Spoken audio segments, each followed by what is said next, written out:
Good morning students. पिछले lectures में हमने आपको डाइवर्जेंस के बारे में बताया था और डाइवर्जेंस के फिजिकल इंटरप्रिटेशन के बारे में बताया था।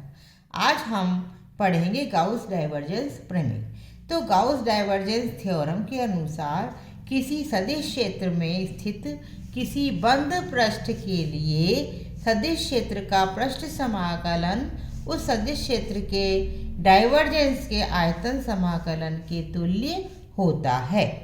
यानी कि इसको एक बार मैं गणितीय रूप से लिखूं तो हम माना कि कोई सदिश क्षेत्र है ए। तो इस सदिश क्षेत्र का हम सदिश क्षेत्र में स्थित पृष्ठ S, इस पृष्ठ S के बंद पृष्ठ के अनुदिश सदिश क्षेत्र का पृष्ठ समाकलन लें तो ये उसके सदिश क्षेत्र के डाइवर्जेंस के आयतन समाकलन के तुल्य होता है, जहां आयतन हम ले रहे हैं आयतन V के अनुम। V कौन सा आयतन है? V पृष्ठ S के द्वारा परिबद्ध आयतन है। तो यदि सदिश क्षेत्र में कोई बंद पृष्ठ S है तो इस बंद पृष्ठ के अनुदिश सदिश क्षेत्र का पृष्ठ समाकलन सदिश क्षेत्र के डाइवर्जेंस के आयतन समाकलन के बराबर होता है, जहां आयतन उस बंद पृष्ठ के अंदर बंद आयतन होता है। तो इस प्रमेय के द्वारा या इस गणितीय रूप के द्वारा हम सदिश क्षेत्र के पृष्ठ समाकलन को आयतन समाकलन में और उसके आयतन समाकलन को पृष्ठ समाकलन में बदल सकते हैं। जब हम आगे कोई अलग गणितीय हम डेरिवेशन करेंगे, मैथमेटिकल कोई सॉल्यूशन होगा, तो उसमें इस गाउस डाइवर्जेंस प्रमेय की सहायता से हम सदिश क्षेत्र के पृष्ठ समाकलन को आयतन समाकलन में और आयतन समाकलन को पृष्ठ समाकलन में बदल सकते हैं। अब हम इसको सिद्ध करते हैं। कैसे प्रूव करेंगे इसको?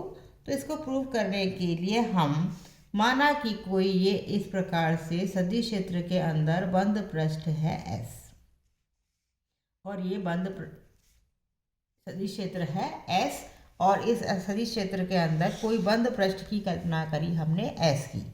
अब हम इस पृष्ठ को छोटे छोटे इस प्रकार से हम पृष्ठ अल्पांशों में विभाजित कर देते हैं। काल्पनिक रूप से हम इस पृष्ठ S को इस प्रकार से छोटे छोटे पृष्ठ अल्पांशों में विभाजित कर देते हैं।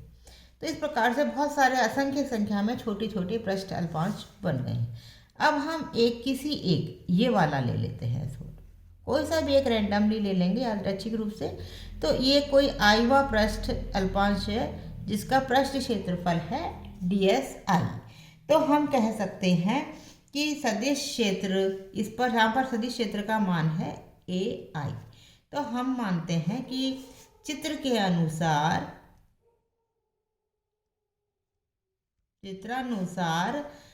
सदिश क्षेत्र A में कोई बंद पृष्ठ S स्थित है। ठीक है, और अब हम इस पृष्ठ S को छोटे छोटे पृष्ठ अल्पांशों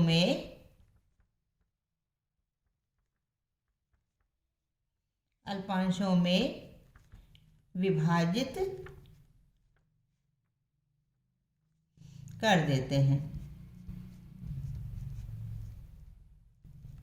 माना कि ऐसे असंख्य पृष्ठ अल्पांश हो गए। माना कि I में पृष्ठ अल्पांश पर सदिश क्षेत्र AI है एवं पृष्ठ का क्षेत्रफल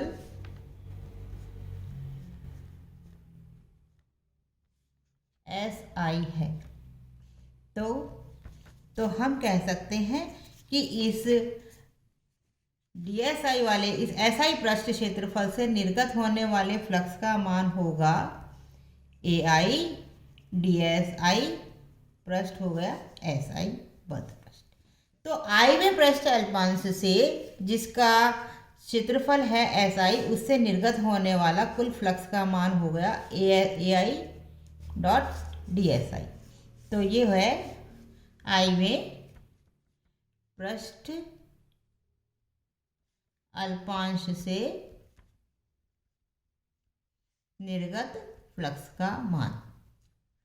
आई में पृष्ठ अल्पांश से निर्गत होने वाले फ्लक्स का मान हो गया ए आई, आई वे पृष्ठ पर सदिश क्षेत्र का मान डी एस आई डॉट डी एस आई, और ये एस आई टोटल बंद पृष्ठ के अनुदिश।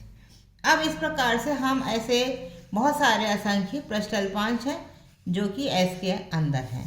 तो यदि हम इसका सिग्मा कर दें तो हम कहेंगे सिग्मा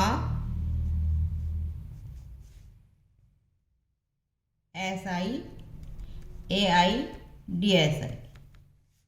आई के अलोंग यदि हम सारे पृष्ठ अल्पांशों के अनुदिश इसको जोड़ दें तो ये आ जाएगा सभी पृष्ठ अल्पांशों से निर्गत फ्लक्स। ये आई वे पृष्ठ अल्पांश से निर्गत फ्लक्स था। यदि सभी आई के लिए जोड़ दें इसको तो यह आ जाएगा सभी पृष्ठ अल्पांशों से निर्गत होने वाला फ्लक्स, और ये सभी पृष्ठ अल्पांशों से निर्गत होने वाला कुल फ्लक्स का मान पृष्ठ एस से निर्गत होने वाले फ्लक्स के बराबर होगा। इसको हम लिख सकते हैं A dot D S S. तो सभी पृष्ठ अल्पांशों से निर्गत फ्लक्स कुल पृष्ठ से निर्गत होने वाले फ्लक्स के बराबर होता है। ठीक है। अब डाइवर्जेंस की परिभाषा के अनुसार इसको समीकरण 1 लिख देते हैं। अब आगे डाइवर्जेंस की परिभाषा के अनुसार जो हमने आपको डाइवर्जेंस पढ़ाई थी उसके अनुसार हमने देखा था कि डाइवर्जेंस ए का मान था limit D V tends to 0 D V A dot एक second A dot D S. ठीक है, एस दो वन डी। तो इस प्रकार से हमने, और ये एकांक आयतन यहाँ v का हम भाग लगाएंगे। तो हमने डाइवर्जेंस की परिभाषा थी कि एकांक आयतन से निर्गत होने वाले, ये dv का भाग लगा दिया, dv कह लो ये है, तो ये एकांक आयतन से निर्गत होने वाले फ्लक्स के मान को डाइवर्जेंस कहते हैं। तो इसको हम लिख सकते हैं ds ए डॉट ds बराबर हो जाएगा डाइवर्जेंस ए dv। ए डॉट डी एस यहाँ रह जाएगा, डी वी टेंस टू 0, तो ये हमने ये लिमिट मानी है कि आयतन बहुत छोटा होना चाहिए, आयतन अल्पांश। तो हम कह सकते हैं ए डॉट डी एस बंद पृष्ठ के अनुदिश पृष्ठ समाकलन बराबर हो गया divergence A dot D V. यहाँ ये बहुत छोटे आयतन के लिए है। तो हम आई वे पृष्ठ अल्पांश के लिए अगर हम इस समीकरण को लिखें तो हम लिख सकते हैं डी आई वे पृष्ठ अल्पांश के लिए S I A I dot D S I is equal to divergence A I dot D V I. ये लिख सकते हैं क्योंकि यहाँ एस आई एक बहुत छोटा पृष्ठ अल्पांश है, तो उसके लिए हम लिख सकते हैं A I dot D S I, S I के लिए तो divergence A I dot D V. इस समीकरण को हम कहते हैं समीकरण नंबर 2। तो समीकरण 2 से A I dot D S I का मान समीकरण 1 में हम लेफ्ट साइड वाली जो वैल्यू है सिग्मा के अंदर, उसके अंदर हम रख देते हैं। तो हम लिखते हैं समीकरण 2 से मान समीकरण 1 में रखने पर लेफ्ट साइड में रखेंगे तो हमारे पास आता है ए डॉट डी एस, जो लेफ्ट में जो क्वांटिटी थी सिग्मा वाली वो हो जाएगी sigma divergence A dot D V, sigma divergence A I dot D V I. अब सिग्मा जो है, चूँकि पृष्ठ अल्पांश बहुत छोटे छोटे हैं और सतत हैं जैसा कि हमने चित्र में देखा था, तो हम सिग्मा को समाकलन से प्रतिस्थापित कर सकते हैं, सब्स्टिट्यूट कर सकते हैं। तो सिग्मा को समाकलन साइन से प्रतिस्थापित करने पर हम लिख सकते हैं A dot D S integral S is equal to integral divergence A dot D V, या हम लिख सकते हैं ए डॉट डी आई सदिश क्षेत्र का पृष्ठ समाकलन बराबर ये वी के अलोंग हो गया, डाइवर्जेंस ए मतलब del dot A D V, और ये वी के अलोंग इसका समाकलन। तो इस प्रकार से हम, बड़ा आसान सा डेरिवेशन है, पहले एक बंद पृष्ठ की कल्पना करेंगे सदिश क्षेत्र के अंदर और उसको छोटे छोटे पृष्ठ अल्पांशों में विभाजित करते हैं। आईवें पृष्ठ अल्पांश से निकलने वाले फ्लक्स के बारे में बात करते हैं, फिर सभी पृष्ठ अल्पांशों से निकलने वाला फ्लक्स वो बराबर हो जाएगा कुल बंद पृष्ठ से निकलने वाले फ्लक्स के बराबर। फिर हम सदिश क्षेत्र के डाइवर्जेंस की परिभाषा से ये समीकरण लिखेंगे और ए डॉट डी एस का मान आईवें पृष्ठ अल्पांश के लिए ले लेंगे और इसका मान इस समीकरण में रखेंगे, तो हमारे पास और ये वाली इक्वेशन आएगी। और इस समीकरण में सिग्मा को यदि हम समाकलन से प्रतिस्थापित करें, क्योंकि जो आयतन पृष्ठ अल्पांश हैं बहुत छोटे छोटे और सतत हैं, तो हम गाउस डाइवर्जेंस प्रमेय को प्राप्त करते हैं। तो ये हो गई आज हमारी गाउस डाइवर्जेंस प्रमेय। इसी के साथ आज हम साथ में पढ़ते हैं व्युत्क्रम वर्ग के नियम से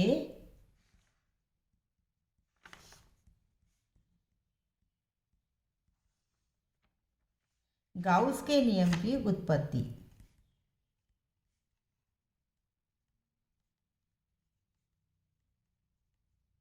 derivation of Gauss law from inverse square law. व्युत्क्रम वर्ग का नियम आप सब जानते हैं कि माना कि सदिश क्षेत्र जहाँ कोई पृष्ठ है, बंद पृष्ठ, इसके अंदर कोई प्लस क्यू आवेश यहाँ पर स्थित है, तो इस प्लस क्यू आवेश के कारण चारों तरफ विद्युत क्षेत्र उत्पन्न हो जाएगा जो कि एक सदिश क्षेत्र होता है। तो इस प्रकार हमने पृष्ठ पर माना कोई भी बिंदु है यहाँ पर P, इस बिंदु P पर विद्युत क्षेत्र इस प्रकार इस दिशा में E होगा, ठीक है। तो इस दिशा में E का मान जो होगा वो व्युत्क्रम वर्ग के नियम के अनुसार होगा 1/4 पाई एप्सिलॉन 0 Q बटे R square R cap. R cap मतलब ये दूरी यदि r है तो ये r सदिश की दिशा में विद्युत क्षेत्र का मान होगा, ये सदिश होगा। माना कि यहाँ पर हम किसी पृष्ठ ds पर विचार करते हैं और इस पृष्ठ की दिशा इस दिशा में है। पृष्ठ की आकृति कोई भी हो सकती है, तो माना कि पृष्ठ की दिशा विद्युत क्षेत्र की दिशा से थीटा कोण बनाती है, तो हम कह सकते हैं कि पृष्ठ ds से निर्गत होने वाले विद्युत फ्लक्स का मान, अब चूंकि यह सदिश क्षेत्र विद्युत क्षेत्र है तो जो फ्लक्स निकलने वाला होगा वो होगा विद्युत फ्लक्स। तो ds पृष्ठ जो हमने यहाँ पृष्ठ अल्पांश ds लिया है, इससे निर्गत होने वाले विद्युत फ्लक्स का मान होगा d फाई बराबर E डॉट ds, और E डॉट ds या हम कह सकते हैं E ds, E और ds के बीच का कोण है थीटा, तो दोनों का अदिश गुणनफल करेंगे a डॉट b बराबर ए बी कॉस थीटा, तो E डॉट ds बराबर हो जाएगा E ds कॉस थीटा। अब यहाँ हम E का मान रख देते हैं, तो E का मान समीकरण 1 कह दे, मान समीकरण 1 से समीकरण 2 में रखने पर।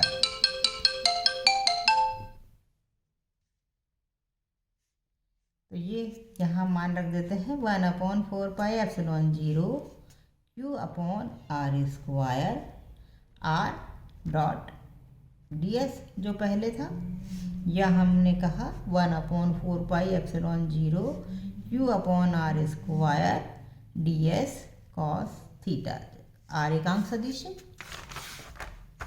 इस प्रकार से हो जाएगा।